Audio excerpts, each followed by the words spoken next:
Hola, Ranting Dragon aquí con un nuevo video. Como recordarán, hace algún tiempo hice un video sobre la prohibición de popotes y bolsas de plástico en California. Y se vinculaba al hecho de que aquí estaban pensando en hacer lo mismo. Bueno, ya lo hicieron hace un año. Y a un año de ese acontecimiento, voy a dar una reflexión al respecto. No funcionó para nada. O sea, justamente en mi ciudad fue donde ocurrió, que lo imitaron y no funcionó para nada. Ha sido un rotundo fracaso. La contaminación sigue igual, las coladeras se siguen tapando, la cantidad de basura sigue siendo la misma y uno ve bolsas de plástico regadas por todos lados. ¿Por qué qué? Bueno, siendo realistas, no es tan fácil prohibir bolsas de plástico sin crear una alternativa. Y no puedes prohibirlas completamente porque crearías un mercado negro. Y porque aparte de todo, la basura no se puede poner en otro tipo de bolsas. Entonces, ¿qué es lo que pasa? En lugar de ver una bolsa pequeña transparente, ves una enorme bolsa negra llena de basura. La misma cantidad de plástico en realidad, la misma superficie en cuanto a masa, más bien la misma superficie, la misma masa, el mismo volumen en proporción. O sea, es la misma, básicamente en lugar de ver una bolsa, 5 bolsas transparentes, ves una enorme bolsa negra. No arregló el problema. La prohibición de popotes no funcionó porque hay muchos productos que los usan sí o sí, como son por ejemplo los test de burbujas, que les di una segunda oportunidad y les agarré gusto. Y ahora ya se volvió un problema eso, porque estoy a dieta. Entonces ahora es como, quiero un té de burbujas, burbujitas de tapioca, pero tengo que hacer ejercicio. Entonces es como el id hablando, quiero té de burbujas. El ego diciendo, estoy a dieta. Y el superego diciendo, prometiste que no ibas a tomar tu té de burbujas. Así que no, el id es una pesadilla. Este, la cosa es, esos productos obligatoriamente usan plástico. No se prohibieron los vasos de plástico, no se prohibieron ni hay muchos tipos de empaques, igual de contaminantes que no se prohibieron. Entonces, ¿cuál es el resultado? Hubo un incremento en el uso de vasos de plástico, en el uso de envases de unicel. Realmente no hizo ninguna diferencia. Yo tengo mis propuestas para mejorar esta situación. Primero que nada, las bolsas de plástico. Ok, inevitablemente vamos a necesitar bolsas de basura. Mi propuesta es en parte también justamente contribuir menos a eso. Hay muchas bolsitas que sí no hacen falta. O sea, a veces cuando ves así te dan por ejemplo, todavía en las bolsas en las que empacamos las frutas, por ejemplo, las verduras siguen siendo bolsas de plástico. Afortunadamente vi un incremento, al menos se puede decir que se implementó eso, afortunadamente vi un incremento en los popotes y bolsas reciclables. De hecho, hace unos días fui a un evento y cuando compré una bebida y me la dieron con un popote y el popote decía decía producto biodegradable hecho de semilla de aguacate. Excelente. Muchas bolsas plásticas que he visto ahora son biodegradables hechas con semilla de aguacate o con creo que es cáscara de maíz, una cosa así. Entonces, ya hay más producto biodegradable, afortunadamente, aunque es más costoso. Pero yo tengo algunas propuestas que incluso pueden mejorar un poco el mercado en ese sentido. Para mí el plástico sí es terrible. El plástico biodegradable menos, pero el plástico en general para mí y el unicel no me agradan justamente por el peligro que representan los bisfenoles cuando se calientan. Específicamente cuando se calienta. Que es de hecho por lo que nunca deberías de calentar una sopa maruchan en el microondas. Es cuando llega a cierta temperatura y con la radiación del microondas es peor. Entonces, mmm, mi propuesta es reducir al mínimo el unicel, reducir al mínimo el plástico, en todo. No solo en los empaques, no solo en lo desechable. Mira, no necesitas para nada, y afortunadamente sí se ha como que un poco el fomentado eso de tener una bolsa reutilizable, así como de estas tipo bolsas del mandado, y sí se ha implementado, y eso puede que sí beneficie un poco que ya no hay tantas bolsas de supermercado, ¿no? Y había gente que usaba el costal negro de todas formas, entonces ya no hay tantas bolsas de supermercado, y ahora solo hay los costales negros. Se puede decir que hay que encontrarle lo bueno a lo malo, ¿no? Pero podemos implementarlo mejor. A mí me gustan mucho las panaderías en las que me dan el pan en bolsa de papel. Aparte de que me da una sensación muy bonita, porque yo siempre tuve esa imagen de la bolsa de papel y el pan. Me da una sensación muy bonita y no es tan contaminante. En especial no es tan contaminante para mi comida como el plástico. Entonces, tratar de fomentar, sugerir el uso de bolsas de papel, sobre todo en esas cosas. Yo, yo no necesito una bolsa de plástico para las verduras, las frutas. Una bolsa de papel, cajas de cartón, ya usar menos el unicel y usar más el cartón. Hay cartones muy resistentes, muy gruesos y que aparte de todo también encerados y que preservan bien las altas temperaturas. Pasarnos de vuelta al papel y al cartón. Ahora bien, me vas a decir, hay un problema que puede causar eso, que es la deforestación. Sí y no. Afortunadamente se puede reciclar. Fomentar la cultura de reciclaje también sería importante en este caso. Afortunadamente el papel se puede reciclar. Y hay diferentes niveles de calidad de papel y hay papel que se puede reciclar para uso para alimentos, que es justamente, por ejemplo, lo que vemos con las servilletas que dicen producto hecho con papel reciclado. Bueno, justamente porque se usa un tipo de papel, un tipo de cartón, un tipo de pulpa de madera que no es tan, no está en tan mal estado como el de una caja reciclada. Se puede reciclar. Hay que fomentar eso. Y también deberíamos de fomentar un poco menos el uso de papel en otras cosas.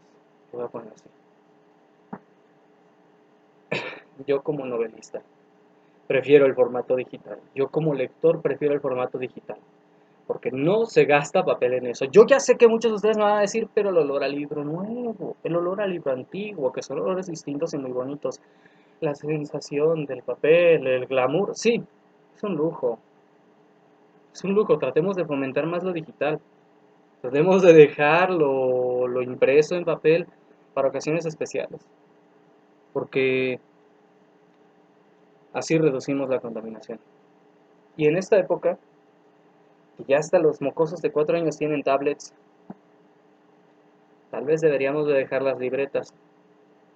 En una tablet puedes escribir con una pluma, básicamente. O sea, no es una pluma en sí, es un stylus, pero es muy parecido a una pluma. Puedes escribir en tu tablet. Entonces no tienes que preocuparte de, ay, pero los niños no van a aprender a escribir. No, van a aprender a escribir, sí van a aprender. Y va a haber cosas para las que se sigan usando libretas. Pero oye, si le vas a dar una tablet a un niño de 4 años, en lugar de dejársela para que ande jugando y acabe endeudándote con miles de pesos, una tablet muy limitada de opciones y que básicamente sus funciones principales sean dibujar y escribir. ¿Y por qué nadie ha implementado esto? ¿Por qué nadie ha implementado esto? O sea, a los niños les encanta dibujar y les gusta escribir cuando aprenden a escribir, les gusta escribir notitas y cosas así. ¿Por qué nadie ha implementado una tablet justamente así? Con pocas opciones de red, o ninguna opción de red tal vez. O sea, diseñada para fines educativos y sumamente económica. ¿Por qué nadie le ha invertido a esto? Justamente, pasarnos, cuanto sea posible, a lo digital en lo que consume papel. Entonces hay menos consumo de papel, ya no necesitamos plástico. Regresar a materiales que no sean el plástico. Pero ahorita como está, como se implementó, no está haciendo mucho efecto. De entrada todavía hay lugares en donde puedes conseguir esas bolsas. O sea, ya no te las dan en los supermercados grandes, en las tiendas grandes. Hay muchas tiendas en las que todavía te dan bolsas de plástico. Hay muchos establecimientos en los que te dan bolsas de plástico y no son biodegradables. Hay muchos establecimientos en los que no tienen de otra y te dan popotes y no son biodegradables. Y hay muchos lugares en los que te dan unicel, que nunca va a ser biodegradable y que es muy peligroso. El poliestireno es muy peligroso para la salud. No está, o sea, estamos creando un hoyo sin llenarlo y no está siendo efectivo. Mi propuesta tampoco es perfecta. Mi propuesta tiene fallas, porque justamente va a haber cosas para las que siempre se van a superar. Mi propuesta tiene fallas porque, como ya dije, existe la posibilidad de un poco de problemas de desforestación si no sabemos manejarlo bien. Mi propuesta no es perfecta, pero yo pienso que puede dar un poco más que la solución que implementamos ahorita y que nos está haciendo muy efectiva. Y yo pienso que si concientizamos a la gente de evitar el plástico, no por la parte de la contaminación, sino también por la parte de salud, o sea, por ambas, concientizar a la gente, menos plástico. ¿Por qué? Porque no es muy sano para ti. ¿Por qué? Porque es contaminante. ¿Por qué? Porque justamente esos bisfenoles que se cargan a la gente, se cargan a los peces. Que la vida marina es muy afectada por eso. Alguien escribió las bolsas de plástico. Estaba viendo un video, justamente alguien hablaba de esta situación desde la perspectiva de Estados Unidos, de que no es efectivo solo prohibirlo, sino que tienes que crear una alternativa, y justamente él hablaba de regresar a las bolsas de papel. En el canal era de Hexenhammer, voy a dejar el enlace. Él describió las bolsas de plástico como una medusa tóxica. Me dio mucha risa la expresión, pero es una expresión muy, muy exacta de lo que son. Una medusa tóxica, porque le decía, una medusa tóxica flotando en medio del aire. Y es que es justamente eso, o sea, son sumamente tóxicas.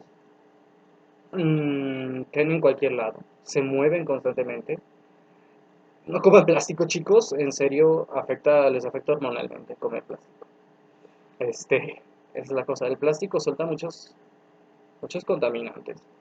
Afecta al agua, afecta a los animales en el agua, afecta a la tierra, afecta a los animales en la tierra, afecta a las plantas. Y nos afecta a nosotros. Y yo creo que si concientizamos un poco más de eso, sin alarmar, o sea, sino decir, mira, esto es lo que pasa con el plástico. Este es el problema con el plástico. Y tiene que ver con esto, esto y esto. Que tiene que ver mucho con justamente los materiales de fijación, cosas así. Justamente el problema de los bisfenoles en el plástico. Concientizar un poco más a la gente de eso. Recordarles que hay muchas alternativas, que algunas de esas alternativas son mucho más viables. Pues el papel, cartón, esa madera, ir dejando el plástico. A mí alguien me dijo, plástico es sumamente tóxico en lo que respecta a la industria alimenticia, pero es sumamente barato. El metal es más costoso, es menos tóxico, pero todo es tóxico.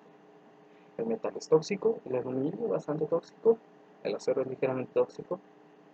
Lo único que no es tóxico en la industria de los alimentos, sí, totalmente no tóxico, es el oro. Es el oro. El oro se usa en alimentos justamente por su baja reactividad y su baja toxicidad. Se usa en cubiertos de alta gama, o sea, está por encima de la plata. La plata todavía es incluso un poco tóxica en comparación con el oro. Son los cubiertos de mayor calidad, usados muchas veces por especialistas, están hechos de oro. Literalmente la mayoría de los catadores usan recipientes de oro. Es el material menos reactivo, menos tóxico y que menos afecta el sabor del alimento. Luego sigue la plata, eso es en los metales. En los materiales cerámicos, lo que se puede decir que son materiales como el vidrio, la cerámica justamente, el vidrio es el menos tóxico, el menos reactivo.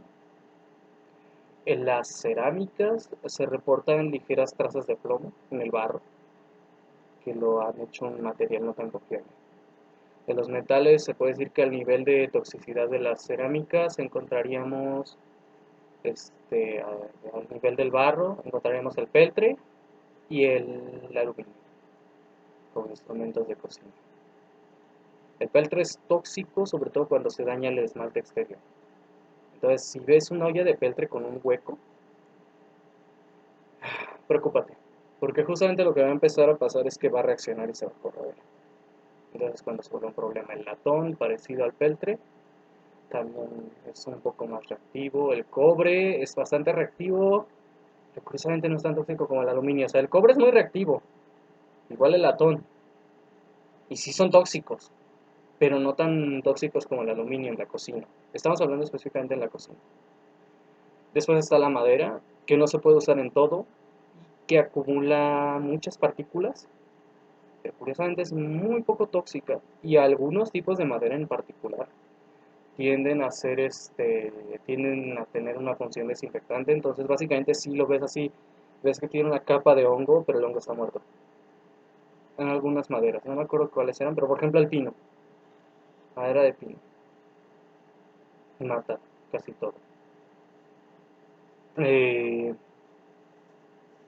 entonces es cuando entran los malos de veras, plástico y el plomo como tal.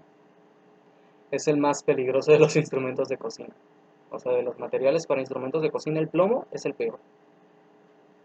El plomo es el que te puede matar usarlo como instrumento de cocina. Pero seguido de él está el plástico. El plástico es muy tóxico, suelta muchas cosas malas. Y en la categoría del plástico, el plástico se hizo popular porque tiene muchas propiedades eficientes y a un costo bajo. En el plástico, por ejemplo, las cosas peligrosas son, por ejemplo, el teflón. El teflón es peligroso en comparación con la cerámica. La cerámica no se le pegan las cosas tanto. O sea, la cerámica también tiene esa propiedad de no pegarse seguido, como, o sea, a diferencia de los metales, no se pega. Y a diferencia del teflón, no desprende porquerías que puedan, no desprende bisfenoles.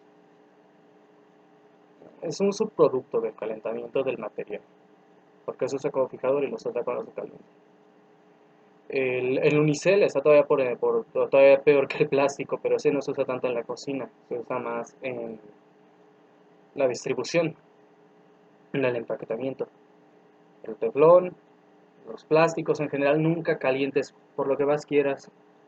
Para cuidarte de los bisfenoles, jamás calientes algo en un topper en el microondas. Al calentarlo en el microondas va a desprenderse un poco los bisfenoles, justamente como se usan como fijador, se sueltan a la hora de calentarse, son más volátiles que el resto del plástico, entonces se sueltan en un vapor, se puede decir, y con la radiación también se desprenden un poco más, entonces sumamente reactivo. No me sé bien los detalles, puede que algunos de los detalles que estoy explicando estén un poco equivocados, pero más o menos esos son los riesgos que hay. Por eso no se recomienda, no calientes el topper. Trata de evitar que la comida caliente entre en contacto con plásticos. Si se derrite el plástico con el calor, o sea, si es una temperatura a la cual se puede derretir el plástico, no lo pongas en él, porque garantizado que va a desprender una cantidad de bisfenoles en tu comida. Incluso si no ves que se derrite, o sea, si es una temperatura a la cual sabes que ese plástico se va a derretir, no lo hagas. Por eso los vidrios refractarios se usan para cocinar. Hay que reemplazar el plástico, no solo en las bolsas, hay que reemplazarlo y punto, por alternativas. Obvio, no en todo se tiene que reemplazar y no se va a reemplazar de inmediato en todo, pero hay que crear alternativas porque justamente no solo la protección ambiental, no solo la contaminación, no solo se mueren peces, es que nos está afectando a nosotros. Bueno, eso es todo por hoy.